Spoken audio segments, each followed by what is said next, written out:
Hi everybody and welcome. Congratulations on getting this far in the competition. If you're watching this, then you're one of our finalists or a tutor of one of our finalists in the WorldSkills UK Fitness Trainer Competition for 2017, which is supported by Active IQ and organised by us here at AOC Sport. Really, really well done on you for getting this far through the competition anyway. What we're doing here is just giving you a little bit more information, a little bit of background about the skills show and hopefully preparing you a little bit for it, so it's not quite as scary as it might seem. So with me I've got that absolutely lovely Kaja Choma. Kaja, I'll let you introduce yourself really rather than me doing it for you. Hi guys, my name is Kaja. I won the gym instructor competition last year during the skills show.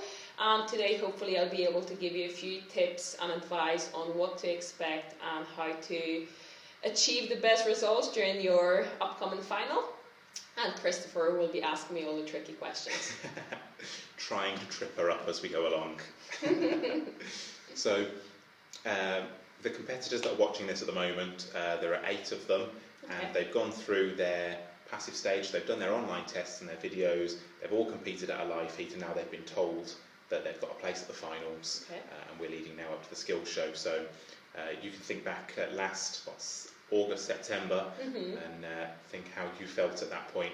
What would be the one thing you tell them right now, so nothing to do with the skills show necessarily, what's the one thing they should be thinking right now? I think right now, I mean, it's really difficult to prepare unless you actually get to the final, unless you get to the facility and you really feel what it's like. It's really hard to predict because there's only limited information that you will get, so you can keep guessing all you want, but the truth is, you won't know until you actually appear there on the day of the competition, and it's only then that you will be able to act on your skills and your knowledge. So I think the best thing to do right now is to go over the information that's being provided, making sure that you're best prepared when it comes to the information that you already have. That could be the score sheet. I'm not sure what Christopher is going to give you.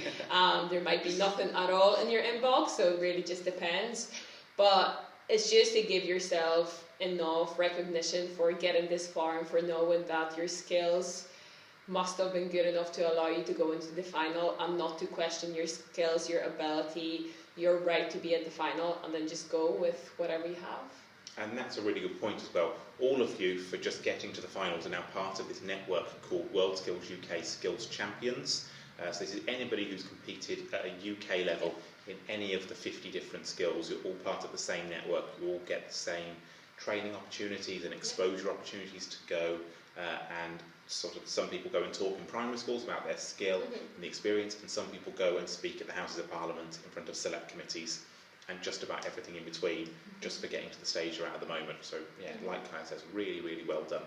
So when you get to the skills show, you're going to get there a day before anybody else does, so none of the visitors are going to be there, none of the thousands of people there wanting to watch you. So it's a really good day to just get a feel of everything. We'll give you loads more information on the day as well about sort of your tasks, how everything's going to work, operationally and logistically, where we're going to be at different times. You'll get a lot of that beforehand as well, but the majority will be given to you on that day.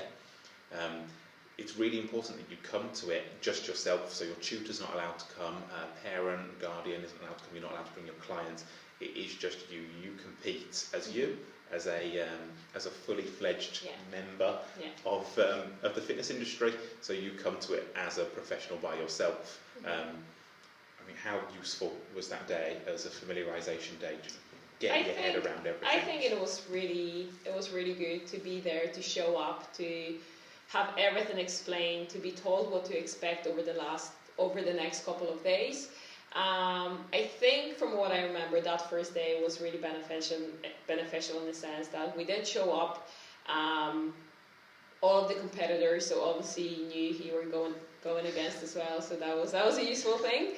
But this is the point where you were able to really start thinking about how I'm going to show up, what can I do, what are the last minute preparations that I can make before the competition. But I think after that first day, after your briefing session as such, you feel calmer in a sense, because you know what's coming, you know what to expect, and you're no longer in this state of I don't have a clue what I'm doing. So it is definitely really good to have this opportunity to see the facility, to see where you're going to compete, and to start drafting a plan in your head of what's coming up next. Yeah. And that is the point. It's not an accident that you don't have some of the information until you get there on the day. You think, Kaja, in the industry, you're out there with your clients and one of them turns up and has suddenly slipped a disc in their back. Do you know about it 6 weeks in advance that you need to plan their new program? You know it there and then on the day, and that's what the competition's meant to do. We are simulating the industry as much as possible to really test you. And then as part of that familiarisation day as well, so before any of the competition starts, before we really get into the nitty-gritty and the hard work, I think what's really important to mention is about how everybody really bonds as one team, one group of fitness professionals there competing. We all stay in the same hotel, we all kind of travel there and back. People go down and use the gym or the pool, or we all make sure we eat together and sort of really get some time to relax and chill out together. And just kind of get to know everyone. I mean, you and Sam from Glasgow and Rosie from Truro had a little group going on, and then some of the lads from Belfast and Loughborough. And these guys are still in touch, aren't you? You're still networking and you still know these guys. That was the most interesting part about the competition, was that I was initially really surprised, because whenever I arrived, it turns out that I was in the same room, sharing the same room with another person from my competition. So we're sort of thinking, you know, here I am, here's my competitor, and we're meant to sleep in the same room. So initially I was sort of questioning the logic behind it, but the truth is, because all the competitors are staying in the same hotel, because everyone gets a chance to meet each other, because in the end it's not just a competition, you are there to meet people working in the similar industry, people who are passionate, interested in the same things. And I think it was brilliant to, despite the fact that the person that I was in the room with ended up becoming the second best person in my category as well. We both won, because obviously we had the room of the champions. But I think it's really interesting to see how, despite the fact that you are all competing against each other, you get a chance to really get to know each other, really bond, as Christopher said. And one of the most memorable, I can't pronounce that word, one of the most memorable things from the competition for me was the dinners that we had together. So with all the other competitors, with Christopher himself, we would sit after a long day of competing and exercising and running around. We had a chance to sit down to a really nice dinner. Despite the fact that we're all fitness professionals, we were not eating healthy for those couple of days, definitely not. But it gives you a chance to meet other people and to make friends, which, as Christopher said, I'm still in touch with the girls that were competing with me, the girls that were competing against each other. But that never stopped us from developing those long-term friendships and relationships. You'll be competing at the Skills Show, which, if you don't know what it is, give it a quick YouTube search or a quick Google search. You'll see it is the nation's largest skills and careers event. We take up a massive amount of space at the NEC in Birmingham. It's absolutely huge. On the build days, I think last year, I clocked up something like 13 miles. Something crazy, yes. Walking backwards and forwards just from our stand up to the competition office and over to the restaurant and back again. So if you've got a Fitbit or something, make sure you put it on for the Skills Show. You'll clock up a lot of miles. But it's absolutely huge, absolutely amazing place to be. And it's really important that you get the most out of your experience there, not just in terms of competing, because actual directly judged, observed competition time is only quite a small part of being there in the show and being there in the wider part of the competition. So what would you say, Kaja, that competitors can do to get the most out of their whole experience of the show? Yeah, I think, as you said, there is a lot of free time where you get the chance to watch other competitors, walk around the stalls, look at different skills. So there is a lot of free time. You will only have a small window of time where you will actually be competing and judged. But it is a brilliant opportunity, being present during the skills show. It is a brilliant opportunity for you to be able to utilize it in a way that you build your credibility as well. For example, if you have a chance to promote yourself on social media, be it your Facebook, be it your Twitter, in a humble and professional way, you know, it does help you later on in the industry to be able to show this is where I was, this is the proof of me being there. And personally, I find it really beneficial to be able to promote my videos from the competition, my interview from the competition, and in this way I was able to build this credibility as someone who was obviously, you know, skillful or experienced enough to be able to compete at that level. Because if you look at it from this perspective, you know, you are in the final of, you know, the top fitness professionals, young fitness professionals in UK, so you might as well use it to promote yourself, not in a way, look at me, I'm a champion, although I was guilty of that, but in a way that shows, you know, your achievement, because you have something to be proud of, and you should be able to promote yourself in that way as well, and not be ashamed of, you know, being in the final. There's nothing to be ashamed of. And that's it. We've got so much footage of you guys already from competing at your heats, you know, photos and videos. Some of you have been interviewed at one of the heats as well, similar to this, in front of this nice backdrop. Make sure you do utilise all that footage, and if you don't have it, ask us for it. Last year we made an account and shared all of the photos, didn't we, from the competition. That was the official ones that we took. Yeah. And then the guys started putting all their photos that they'd taken on their phones as well, so that everybody had access to everything. Really do make sure you use it. It's really good material to have. It's rare in the industry that you have photos of yourself training people, you know.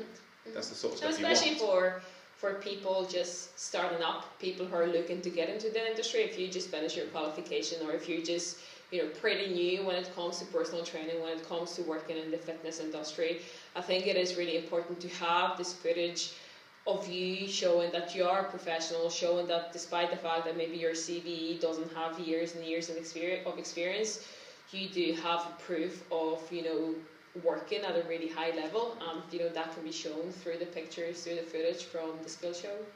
Now, the competition is designed to be challenging for you. We write it in such a way that it stretches you. We want to see these additional skills that you've got, not just what you've learned in your course necessarily. We know you can do a personal trainer's job, you've got the qualification to say so, but the industry experts that write our competition, they've written the tasks and the standards for you. They're very, very highly experienced and highly qualified people. They're looking for that something extra that they would look at as an employer as a really sort of positive skill that you might have. Thinking about that, what would be your sort of top tips, Kaja, for making sure that they do show all of these extra skills and extra talents and really hit the criteria? I agree what you said about, you know, obviously everyone who is in the final already has the skill as a personal trainer, you know, when it comes to, you know, safe exercise technique, when it comes to teaching people how to perform different exercises. That's no longer an issue. At this point, everyone would be at a very similar level when it comes to, you know, your ability to teach, your ability to instruct different exercises. I think what now will make all the difference is, you know, as you said, those other things, you know, the small bits that are not just something that you can learn from the book, it's something that you have to come up with.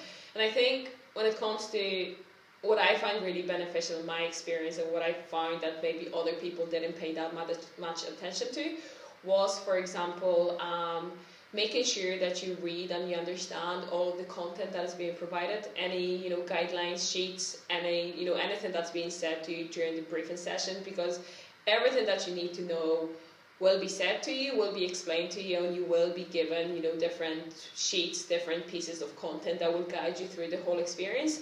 So I think it's really important, if you get a chance to look through any, you know, marking criteria or score sheets, you know, make sure you look through it, because in the end it is a competition, which means that it is a numbers game. You know, there will be points that you will be scoring, and some things that might be trivial to you, like for example, there might be a section where it says, you know, you have to introduce yourself, and it might only be worth a mark or 2 points at, for example, or things like, you know, pointing out emergency exits, simple things that to you might seem like, you know, it's too trivial. Why would I waste my time on this where I should be focusing on the exercise? The truth is, you know, these are the points that are really easy to score and really easy to lose, and what could differentiate the winner from the person who comes second might be 2 points, and that's where you lost your 2 points. So make sure you read everything, make sure you're clear on what you're being scored on, and then try and get as many points as you can through this information that's being provided. I think the second thing, that's the second tip that I could give, and I think it's not as much to do with the numbers, because the truth is your judges will look at you and will judge, your coaching ability, and will tick all of those boxes. But once you know everything you need to know about the boxes that you need to tick, at that point it's no longer with the judges. Don't worry about what will the judges say about me, am I doing the right stuff, because you probably are. If you took your time to read through the content, you know what to do.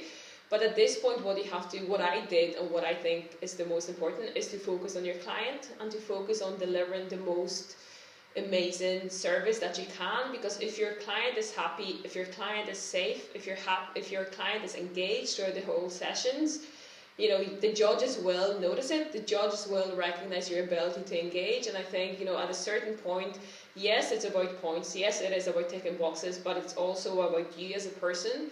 You have to be likable. You have to be able to engage with the client. And I think, that's what I find, one, the most enjoyable with the competition, but two, something that I think, is missing out there, is missing in the gyms, and is missing in the industry. And if you can show that I can read the instructions, I can follow, the content that's being provided, I can tick the boxes when it comes to the requirement of the competitions, but I can also step out of this structure and show you who I am and how I want to engage with the clients. I think that's the most valuable tip that I can give. And that's a really, really good point.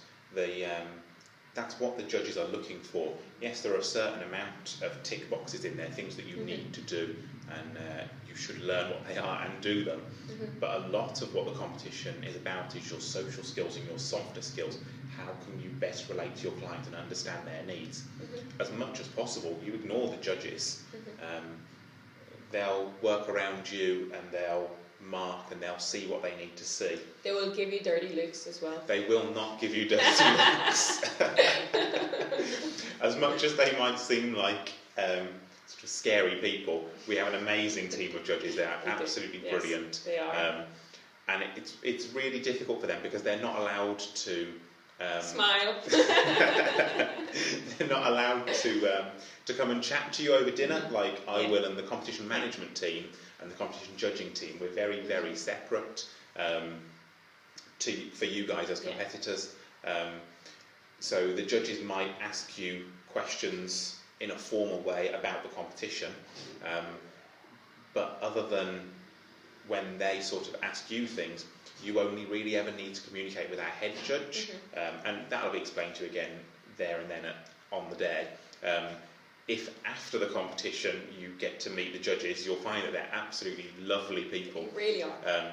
And make sure afterwards as well, you connect with them on LinkedIn, follow them on Twitter or Instagram if they've got business accounts, because they're just really useful people to know. They're from a really varied range of backgrounds. And like I said, they are really experienced people for the industry. They know what they're looking for. They'll know if you're trying to trick them out. They will notice. There's all these free chocolates for you. Yeah, exactly. Which didn't work with me because I had nothing to do with the judging. No, we gave you the chocolates because we liked you. Yeah. So don't be scared of the judges. Read everything. Yeah. Be yourself. Pretty much. Yeah. Brilliant. Now, once the competition finishes, sort of, so you'll compete on the Thursday and Friday. There's no sort of live competition for you on the Saturday. That's a bit of a free day, a bit more relaxed. But there's still loads of activity going on. So the space that you guys will have been using to compete in, this nice gym that we've made, we want to use it as much as possible then, because there's still so many visitors, so many kids coming around the show. What we're planning on doing this year is having some of our competitors from last year coming back this year and showing off extra things that they've learned maybe over the last year, what they're strong in, some of their talents. We've got some brilliant competitors coming back. They may be using you as their clients. So bring your sporty stuff, bring 2 or 3 sets. Yeah. You always have to be ready. You never know what's coming.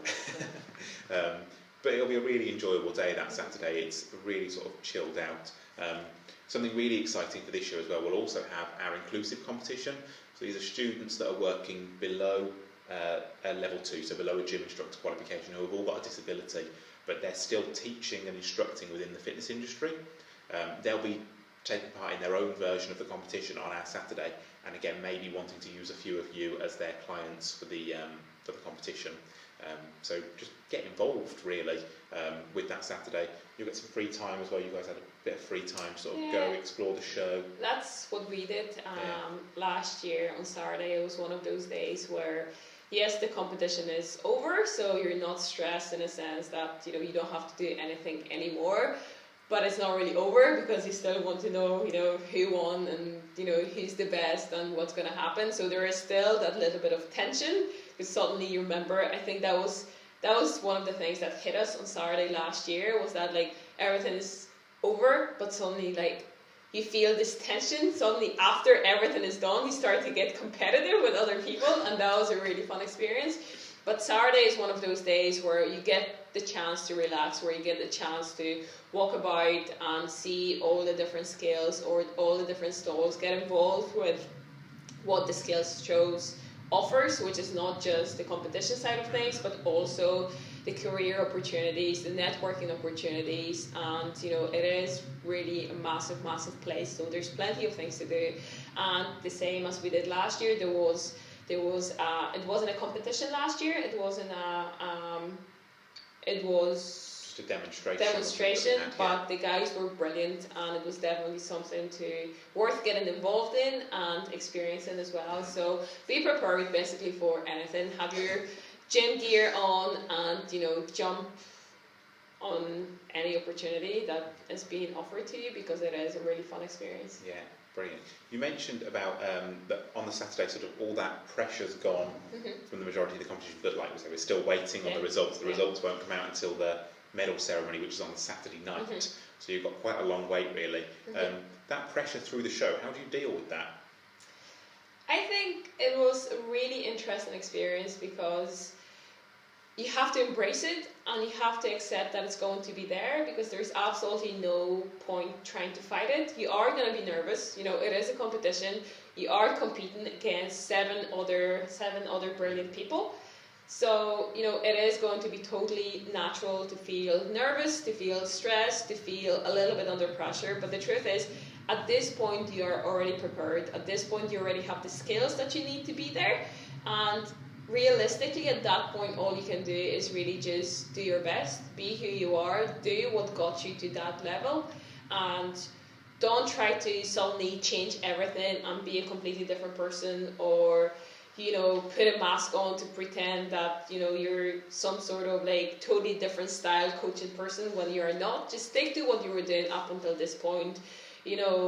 Take your time to not just focus on the competition, but what we mentioned earlier about engaging with other people and building those friendships and actually having fun. And that's what I found in my experience, that most of my time was not spent competing.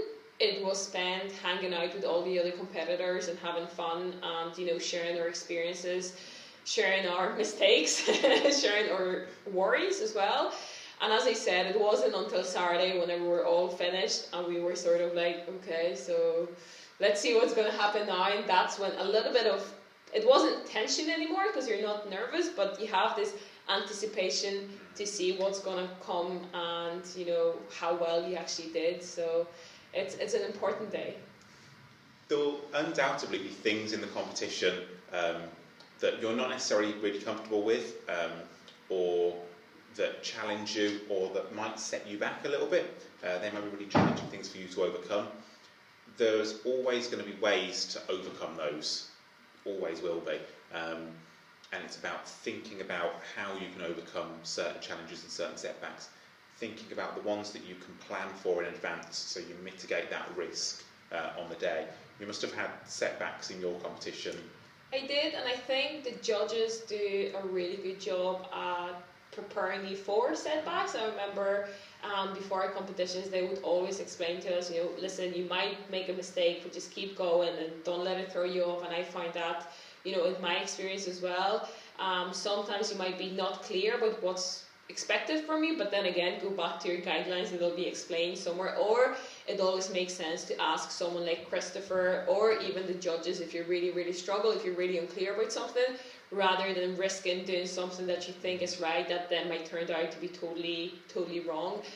What I found was that during your competition, whenever you are being judged, you will probably make some mistakes, and that could be, you're obviously under time pressure, you're trying to do your best, and you might end up making a mistake, using the equipment incorrectly or doing something, and that's going to happen. Again, don't expect perfection. Give yourself a chance to, be imperfect as well, because as Christopher keeps saying as well, whenever you're out there working in the gym, you're not going to have a structure to follow. You will have to work with the environment, work with the availability, so you have to have this flexibility and ability to be flexible in your coaching during the competition as well. You will have people watching, you will have people distracting you. I remember, and I think that's what made me make my mistake during my competition, because my client was on the bike and the seat was too low, but then I also had a person right in my face talking to me, one of the people from the audience. So obviously I'm trying to juggle so many different aspects of the competition, and I did end up making a mistake where I didn't correct the size or the height of the seat in the bike. But then don't let the mistake, you will make a mistake, but don't let it overshadow the rest of your competition. Just say, okay, I've done it, I know I could have fixed it, but I didn't. Now let me move on so I can keep doing my best in the rest of the competition. And I think when it comes to setbacks, the best you can do is allow yourself to make mistakes. Obviously you don't want to do them, but if you do, don't be too harsh on yourself, but also try and forget about it as soon as you can. If you can't correct it, forget about it and move on, and make sure you're doing your best in the rest of the competition. Yeah. And that's why it's so important as well, like you've said before, to really be yourself and be true to your training style, what you're comfortable doing and what you're experienced in doing. The judges don't want to see 8 versions of the same thing if they're giving you the same task, because you're all different people with different training styles and different training backgrounds, different interests as well. They really don't want to see 8 versions of exactly the same thing. So if the first person does something and you think, oh yeah, that's a good idea, I was going to do this, stick to your guns maybe, If you're confident that what you're doing ticks the right boxes and meets the task, meets the criteria, then do it. Yeah. What was your one highlight then of the show? One biggest highlight of being involved at the skills show particularly? Winning the skills show! Other than winning, other than getting your gold medal? I think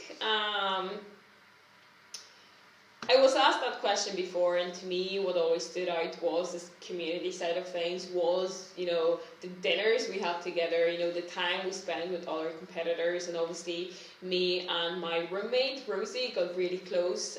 We really got to know each other. We really had this amazing experience of sharing this journey together, and it was amazing to end up in the position where I won and she came second. So obviously it was the experience that we could share together as well. And I don't think you drank anything at all on that Saturday night in your hotel room, did you?